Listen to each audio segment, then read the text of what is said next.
quite like earning money and I quite like working. And he sort of said, whoa, like, you know, you've not been here long, stay in your lane, keep doing what you're doing, keep doing the photocopying, He was afraid of you already. She's going somewhere. I turned around to my friend who got me the job and I said, I think we could do this on our own. It was like a baptism of fire, as you can imagine. What do you think gave you that initial confidence? Where did that come from? I think the fear of failure and not doing something well actually is what helps me to succeed. Welcome to another episode of the Extraordinary Millionaire talk show. And I'm extremely excited today to be joined by Lucy Waters. Lucy has built an amazing finance brokerage business over the years, Aria Finance. We'll be hearing her journey in a moment. For those of you that are new to the series, it's based on the back of our Extraordinary Millionaire book and the Rock Bottom Paradox, which are two books we've released, which delve into the mindset for success, whether you're at your rock bottom and needing those mindset techniques to pull yourself out to a better place, or if you're already at the top 1% of your game in your life, whatever that might be, fine-tuning that to give yourself the best possible chance for success, whatever that means to you, success, happiness, wealth, whatever, you know, floats your boat, I guess. Welcome to the show, Lucy. Lovely to have you. Thank you for having me. We've known each other for a while. We've done a fair bit of business together. Yeah. And I followed, a fair bit of your journey in recent years. I guess, I'd like to know really where your career started. And then we'll move on to kind of where you are today. What were the early years of your life like in business? What were your first sort of jobs? Where did you start out of school? It's quite an unusual one for me because so I had gone after my GCSEs. I'd gone to college and I'd just picked 4 completely random subjects, which, I didn't want to be a doctor. I didn't want to be a dentist. Like I had no path at all. I'd just gone and Didn't done know what you wanted to do. No idea. No, No I idea. was the same at school. Were you? Yeah. No, Often the case, isn't it? It's hard at that age. It's young, isn't It really it? is. You're not thinking about a job and a career. You're just enjoying your life. And having fun as a kid. Yeah, exactly. So I was doing these 4 subjects and I was going in and I was sort of thinking to myself, I'm not really sure what I'm doing here. Like the subjects were okay, but I had no real passion for it. No. And I had a job in a retail, it was actually a River Island in Windsor. And awesome. I used to go and do like the odd shifts in between classes, at the end of classes. Really? Wow. And I just started increasing those shifts. And I was like, I quite like earning money and I quite like working. And then as that draw kind of pushed me further out to doing that, I started finding myself a bit more disengaged with college. So I eventually said, do you know what? I'm going to leave. So I did my AS levels. So you get your kind of first half of your A levels. Okay. Yeah. And then I dropped out and I went for an interview for a double glazing receptionist. And, I remember going for this interview and I just didn't get the job. And even at the time I was thinking to myself, still not really sure what's happening here, but I just knew I wanted to work. I didn't know what I was, I just wanted to work. That's okay. So a friend of mine was working for a mortgage brokerage that had set up a small subprime mortgage packager, which is effectively a B2B type business that helps mortgage brokers to source specialist finance for the time what was the subprime mortgage market. Okay. That market doesn't exist anymore. We're talking back in 2003, so this is a long time ago. Yeah. And how old were you at the time when you I was 17 when I got that job. Quite young then. Yeah, I was really young. And I just loved it straight away. It just clicked. Yeah. So as I said, all the other things I'd looked at or I'd done, and I just felt like I was drifting a bit. Yeah. And I just really enjoyed it. And I went to the MD at the time and I said, look, I love this and I really want to do more. I want to progress. What can I do? Blah, blah, blah. And I was earning about £12,000 a year at the time. And I'd asked him about what sort of opportunities to develop there were, and he sort of said, whoa, like, you've not been here long, stay in your lane, keep doing what you're doing, keep doing the photocopying. He was afraid of you already. He was like, she's going somewhere. It's just bizarre, isn't it? Because I love it when people have passion in our business. Yeah. And obviously it has to be Yeah, and you can't let people loose with things unless they have the appropriate skills, knowledge, and what have you. But give people a pathway at least. Yeah, absolutely. Give them an opportunity for a career. Yeah, so that was it. I turned around to my friend who got me the job and I said, I think we could do this on our own. And we sort of laughed. And you were still 17? I was 18. 18 now, okay. And then we sort of looked at each other and we laughed. And then it just gained momentum. Wow, and this was someone you worked with at that job? Yeah. Okay, yeah, so similar, you were in the similar roles. That's it. And then off we went and we both handed in our notice and set the business up. And that was in September 2004. So I was still 18. And it was like a baptism of fire, as you can imagine. That's insane, to have the confidence to do that.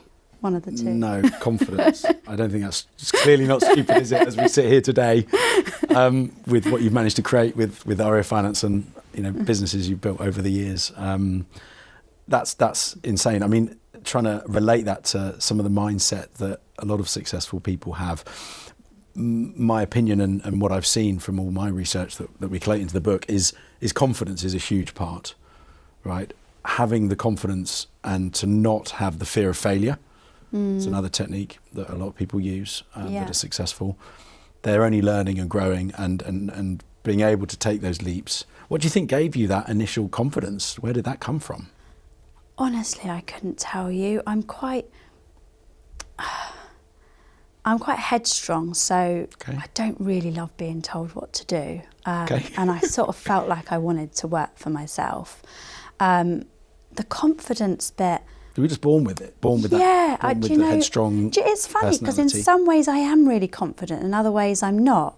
And like everyone, I have self-doubt, and I think sometimes that fear of failure actually, conversely, and this might not be for everybody, so I'm sure your research will have a better view of this, but I think the fear of failure and not doing something well actually is what helps me to succede. I think I need that a bit. I need to feel a bit worried about not succeeding to succeed. That's really interesting. Okay. So it's almost one of your ways of looking at things is the opposite. It's you do have the fear of failure. Yeah, I think so. And that drives you. So it's the same topic, but just from a different angle. Yeah. What are you afraid of? And I think it's failing, but yeah, I think it's limiting in some ways, because I think it can probably, could I have, if I didn't have that fear of failure, could I have pushed on more? Could I have, you always ask yourself those questions. Yeah. But at the same time, it's a driver as well, so it's quite a complex. That really is. That's interesting, and I think that's not common. I think that's often a limiting factor for people who are growing.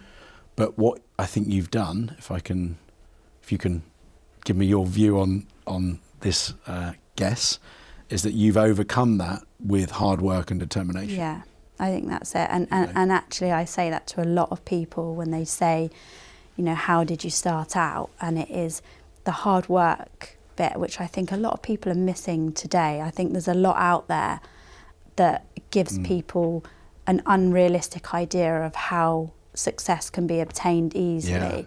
And in my view, if you're not prepared to put the hard work in, you won't have that success. So you have to be prepared to put in the hours and make sacrifice. And actually I was listening to a podcast at the weekend, and it was just one short summary which really stood out at me. It was that discipline is prioritizing future you over yourself.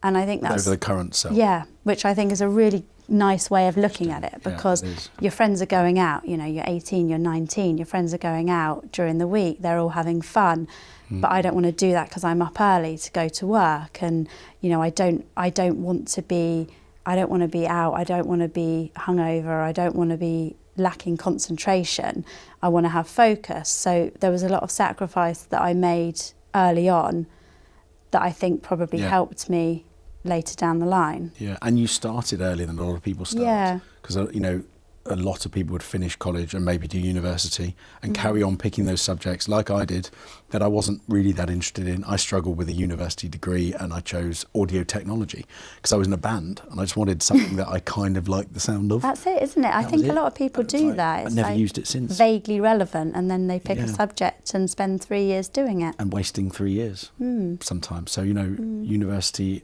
and college isn't for everyone, because if you, my belief now, and I was brought up in, I was very grateful and lucky to have been put through private school by my grandparents in particular. Although we didn't have a huge amount of money, they had enough and they prioritised that for us. But having gone through that system, it's sort of expected of me to have gone to university, and that's what I did. But I won't be pushing my kids to do that. If they want to do it and they have the subject they want to learn and they know the passion, like you did at your age, and they want to pursue architecture or construction or art or whatever it might be, we'll promote university for them and help them through that. But I won't force them into that if they don't have that passion yet, I don't think. I agree with that. And I think there's a lot more now of like learn on the job type things. Yeah. And we do that a lot in our business. So I really like to bring people in young at the start of their career, a bit of a blank canvas, and train them up. And some of our best people actually have come up through the business that way. Some of our top earners, the most successful people that, completing lots and lots of business because they've just watched it and they've grown with it and become good at it. That's amazing. Yeah. How did you market your business in the early days? Like, how did you learn the skills that were required to run a business? You knew a bit about mortgage brokering from the job you left. How did you learn to turn that into a business? Did you have any mentors? Did you, just what was your kind of journey there? Or was it? Yeah, and I didn't. And I do wonder, again, in hindsight, had I worked in a business for a bit longer and learnt from people, whether it would have stopped me making certain mistakes. And the mistakes, they're all, I suppose you consider them micro mistakes along the way, which is what you learn from. But if you'd spent a bit of time observing or having someone to coach you, then that can help because it just gets you there a bit quicker without making those mistakes. Albeit making mistakes, I think, is quite crucial to the learning pattern anyway, isn't it? Yeah, it's back to that sort of fear of failure. I think there's a, maybe fear of big failure, but, fear of smaller mistakes is fine. You've got to learn by your mistakes and you've got to keep going forward. Yeah, and I think that, to answer your question, I think I just had a thirst for it. Like I wanted to learn it. So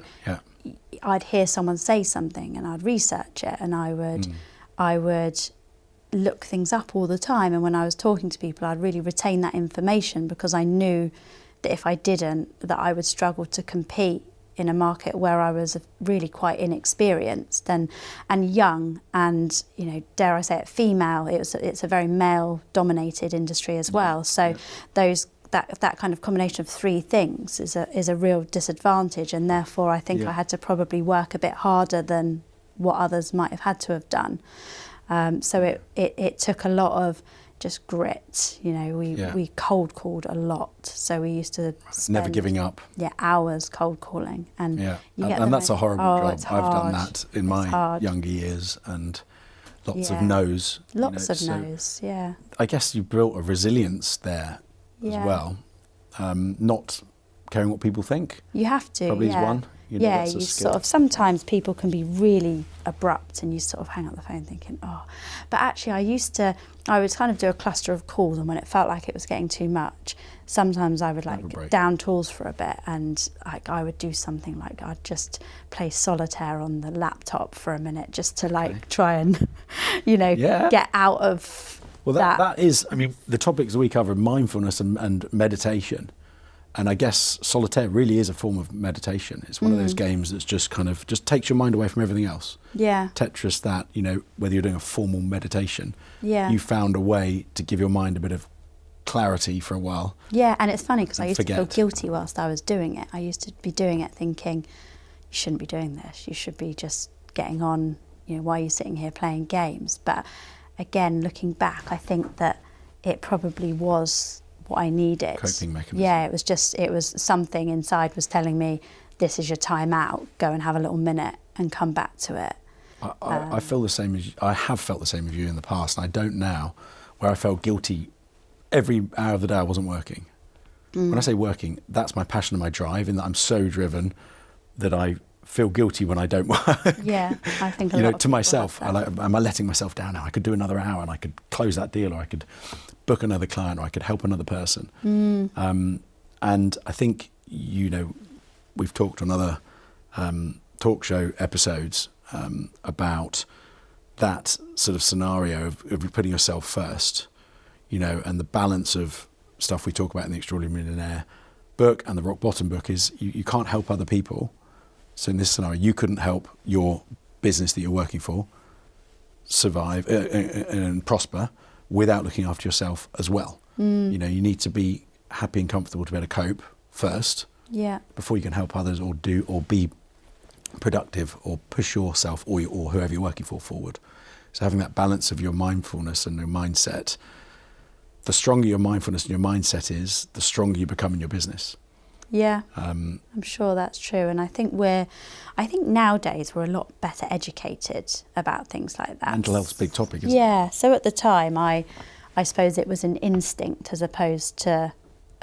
You did it naturally. I did it naturally, yeah. Exactly. And actually it's funny because even as we've just started talking about it, it's like I've never actually had that thought before, but as we've talked about it, that's sort of come out. Whereas now we do talk about it a lot more. I think the problem that I have, and I'm sure others will experience as well, that are hard on themselves, I am very hard on myself. So it's like you've got one side that goes, do you know what, you've worked really hard for a really long time, you've made a lot of sacrifice, you can have a holiday, you can do it, like you know, you've earned the right to do that. And then there's another side of me that goes, I should be the first in and the last out, but I'm not, and I need to work harder and I need to do more. And I could do another deal if I stayed an hour later. Yeah, and I do think, as much as perhaps it's not the nicest thought to have, I think that being hard on myself has probably helped me to push on. Because I think if I wasn't hard on myself, you know, it's like, oh, just go and have a cup of tea and, you know, go and watch a bit of TV or something. But I didn't do that. And I think there is another end of the spectrum, isn't there? That if you give yourself too much of a break. Yeah, well, you lose your edge, I guess, and it's kind of where do you want to be. What? Just home in on that, if I may. What would you say has been the lowest point of your life in terms of that? You know, you've obviously felt bad at certain points for not pushing yourself so hard. Was there a point where you felt you weren't progressing hard enough? You ever felt moments of depression and you struggle? What would you say in your life? You know, and I want to pull in some of the topics from the Rock Bottom Paradox book, which is where we help people with tools and techniques to help themselves get out of those moments. So I want to just see if you've had any of those moments of struggle and what those look like for you. Yeah, loads. And actually, I suppose I was thinking as you were just finishing up there as to what the sort of the most defining one of those is, because there's definitely been a number of them along the way. That says a lot already. Yeah. You know, and it has for me as well. Yeah, I think everyone. We're all human. Yeah, and it's degrees, isn't it? But so when the financial crisis hit, it's 2007. We've just started to, you know, how it felt at the time was it felt like we'd started to really take off. So it's 2007, we're 2 and a bit years in, we're making like 6 figures in profit. And at the time I was like, yes, I've cracked it. We're on the way. We're on the way. Yeah. And this is all going to start to happen now. All the pipeline's building. It's brilliant. It's brilliant. It's brilliant. 2007, financial crisis hit, liquidity dried up, and our market literally died overnight. I felt the same in the same period. Yeah. Anyone that's been in property or finance through that period, it was there was just nothing happening. Was there? No business whatsoever. There was nothing. It was like off a cliff. Yeah, and we had, so I'd get a call to say, I'm really sorry, but we're stopping lending from, you know, the end of today, and I'd go, okay, it's fine, you know, we'll replace that, we'll put that over there, and we'd spend all night moving it all, and we'd replace it to another lender. Done. Next day, phone rings. We're stopping lending. Yeah. And this went on, and then eventually it was just we went from going, it'll be okay, to this isn't going to be okay. There's nothing about this that's going to be okay. And then once we got to the point where it was like the funnel had gone down to sort of that, it was difficult decision time, and that meant redundancies, really taking the business back to its leanest possible form. And then there was a period for a good probably 18 months after that where we were down to hardly any staff, there was hardly any business, we were sort of trying to reinvent ourselves. And I just thought, I'm not sure if I want to do this anymore. It's really miserable.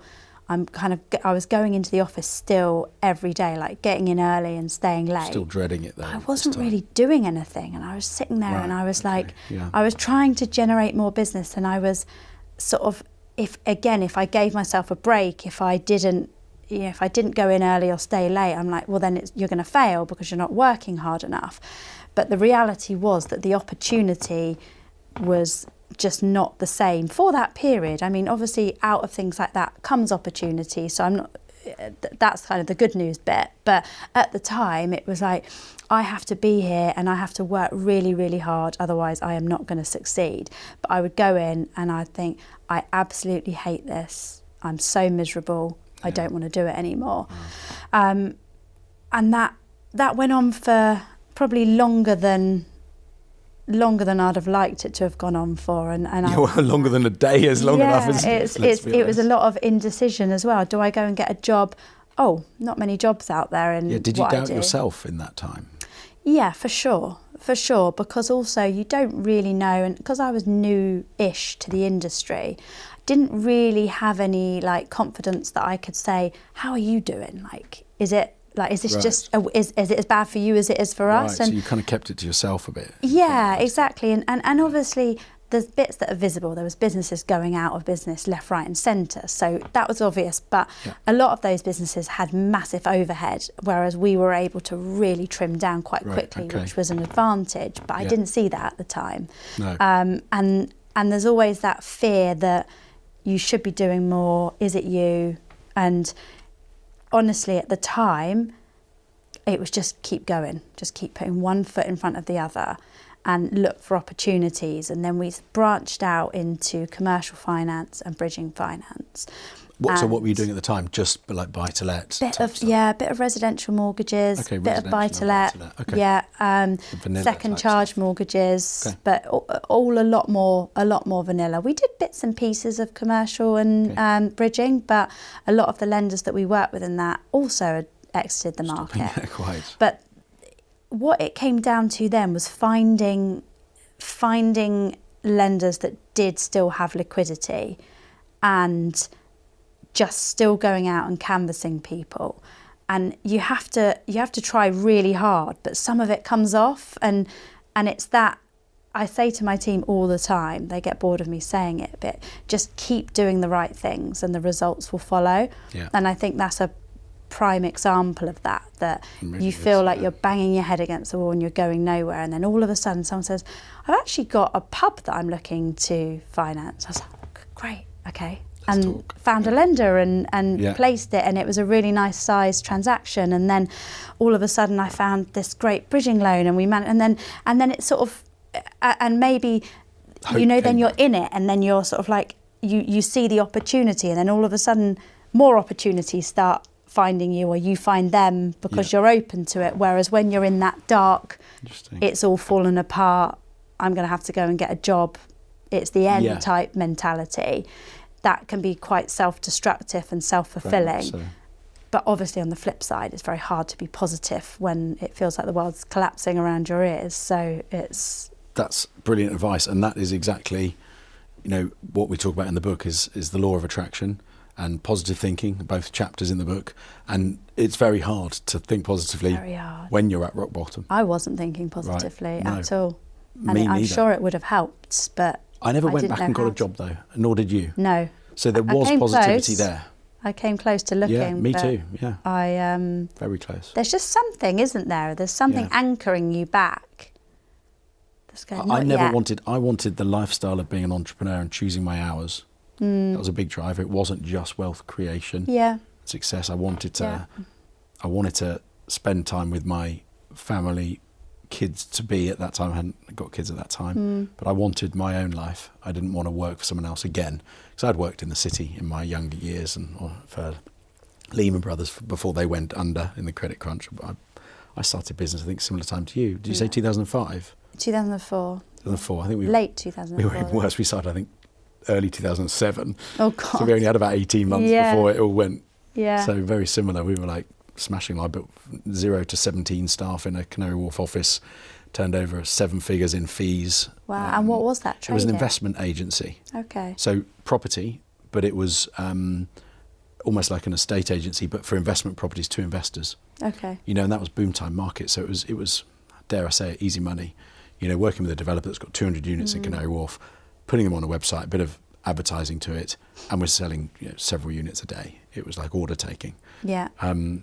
You know, I'd love to say back to the good old days, but that was a terrible time when you look back at. It was unsustainable, wasn't it? It was unsustainable. It was overinflated. People Yeah. were greedy. The banks were greedy with subprime mortgages and self-certified mortgages. Yeah. And so, you know, you look back and you realise that had to happen. And it's, you know, it needed to happen for the industry to be better for the consumer and for the investors. So now when people invest, there's obviously market things to consider, market shifts to consider, but I think it's a more stable environment, especially as we talk today in 2025. Lots of opportunity and just work hard at something, and that's why I got into development later in life, from investing and brokering property. Because I can control the deal more, you know. And now I'm moving more into, you know, as you know, we're starting a new business, equity lending to developers themselves, but it's a huge gap. Joint for venturing that. with them. We get so many people coming to us, and that seems to credible be people, right? That don't really have enough credible people. capital. Yeah. And with our expertise in development, we can help them as well as lend them the money. Yeah. So then it's, you know, we take a back step from doing the development ourselves, but get the benefit of helping other people do it, which is great. Got so many things to touch on that you've mentioned, but I guess that natural positivity you must have had without realising it, and hard work. You said something about just keeping going, taking step by step. You know, people that feel that they're rock bottom, some of the best advice is just keep going. Yeah. Right, and I know that can be really shallow advice sometimes, and when it's delivered in a shallow way by someone that doesn't know your situation, it's easier said than done, right? Yeah, especially if people have got children to feed and mortgages to pay and stuff. You know, it depends on your scenario, doesn't it? Not everyone can just keep going. Just keep going. Because sometimes you can't see how long that's for. So you have to appreciate that everyone's situation's very different. Yeah. But I suppose if you're starting out a business or if you have a business, you need to prepare sometimes for those rainy days anyway, and not leave yourself too tight, because it's unrealistic to think you're going to be in boom time the whole time. Yeah, well, it's very unrealistic. And I think, preparing for those times is critical, isn't it, running a business these days? Definitely. But yeah, just keep going. A standalone advice is not good advice. I think, you know, what we try and help people with in things like the rock bottom is the tools around that. Yeah. So it's not just keep going, but keep going with, oh, hang on, well, why don't we do a dream board?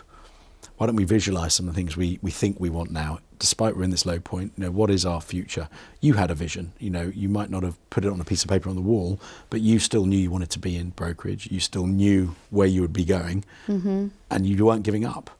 And so that vision helped drive your positivity, which helped you just keep going. Yeah, and I think actually if you have some of those tools, which I didn't at the time, because it was, I suppose, not... Probably so young you didn't... Yeah, I was naive. Same here, I learned them the hard way. We learned them the hard way, didn't we? And whilst there's some benefit to that as well, for sure, you also, because you'll never be able to test what the outcome would have been had you have had all that information. You don't know whether it's better or worse or equal, but anyway, you're happy with what you've got. But I think that visualization piece is probably something that I would have liked to have considered more, because I didn't.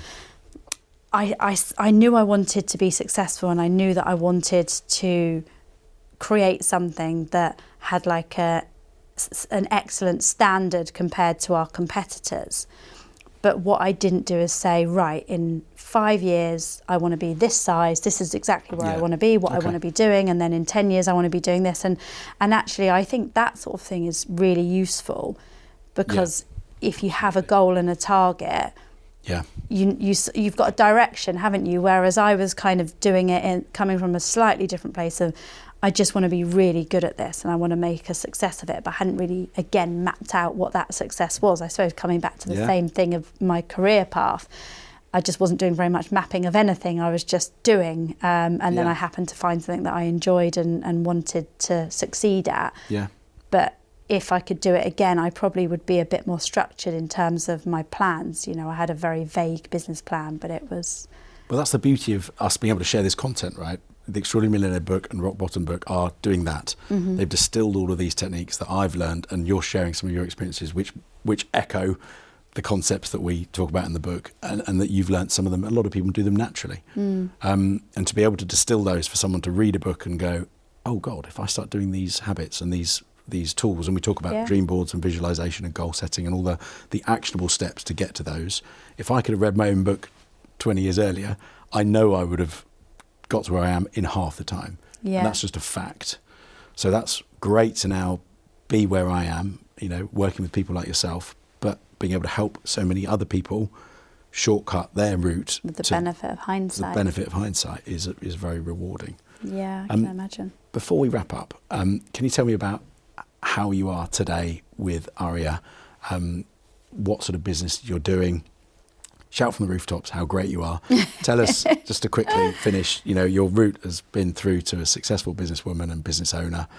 Just give us a quick where you are today, if you wouldn't mind. Yeah, of course. So 2 years ago, we merged with a sister company. I've been through 2 acquisition in my time, and one of them was a significant minority, and then the other one was to the Enra Group, and we had a sister business within that group that we merged with a couple of years ago. So we merged in October 22, which was literally just after the mini budget. So it was a bit of a disaster from a timing perspective. Right. But again, you know, one of the bumps. Just got to roll with it. Absolutely. Yeah. And so I think it's safe to say that we are the largest specialist finance broker out there. You know, we've got 20 years of history. A lot of our staff have been with us for 10, 15, in some cases 20 years. So we are well established. We are really experienced and really knowledgeable. We've got about 50 people in the business. It's amazing. Successful. It's incredibly, it's like we have a very entrepreneurial spirit within the business. So we like to cultivate people, and we like to help people on their journey, and we like to give people as much access as they want to try and grow. So I think entrepreneurial as a business is probably how I'd explain us. But we do a lot of volume in the property finance world, and do you know your turnover in terms of loan sizes per year? Have you got we do about 500 million. Pretty sizable number. So it's that's our sort of originations number, which I think is probably, I would say, the biggest out there. I don't really know of any others that challenge us, and it's, you know, it's a very saturated market, but we're doing very well. Brilliant. And, you know, speaking from experience working with you on a number of our deals, your team are amazing. You're always into the detail when we need you to be, to help with slightly trickier problems, or, you know, sort of down valuation, or a tricky I comment. I stay involved, don't I? Which I think sets us apart, is that I work in the business and on the business, and I think that's quite important. When needed. So, you know, you haven't just sort of swanned off into the management world. No. You know, you stay connected, you understand your customers, you understand the business, and you still keep your finger on the pulse with the technical ability and the relationships to affect change when you need to, but you still work on the business as well, and that's a hard balance some people can strike. But that's also a common thread to other guests we've met on this talk show, that, you know, are still very much in tune with their business. I think it's so important. It's very important. I like being able to say to people that I've done the job that they're doing. You know, you can empathise with them, you can coach them, you can problem shoot. And I think it just puts you in a slightly different place, doesn't it? Yeah, absolutely. Well, if you'd like to connect with Lucy, please reach out to us through the extraordinarymillionaire.com website. It's extraordinarymillionaire.com, no "the" at the front. And we'll put you in touch, and you can meet Lucy and one of her team if you've got any financial queries, mortgages, commercial mortgages, anything like that. We'll set you guys up. I hope you've enjoyed this particular episode of our talk show. Thank you so much for joining me, Lucy. I really appreciate it. Here's some insight into your own personal journey. It's not something. Appreciate you having me on. Not at all. It's great to hear that personal side to you, and often people are out in the business world and networking, but to hear your own personal journey, I think is really valuable for people and inspiring. And to learn that some of the things you've done, a lot of them probably intentionally and some of them unintentionally, have formed your personality and your business career and ultimately your success. So I appreciate you sharing that all with us. Thank you very much. Thank you guys for watching. Hopefully you've had some great insights and nuggets of wisdom from Lucy. Please do comment and ask any questions in the comments. We do try to respond to all our comments. And please don't forget to like and subscribe and hit the bell icon so you can be notified of other talk shows when we release them. We'll be releasing a talk show every couple of weeks with other brilliant guests sharing nuggets of business, wealth and mindset information. And please do go and download the books. You can look them up at extraordinarymillionaire.com. The series of books are on there, and they're also on Amazon. You can look for my name, Nicholas Woolwork, on Amazon, and you'll also find them there. So please get involved, join our community of people that care about their mindset, want to fine tune it, and help people either further their careers or get out of a tricky situation, and everything and anything in between. Hope you've enjoyed this particular podcast and this talk show, I should say. Join us on the next one very soon. Take care for now. Bye-bye.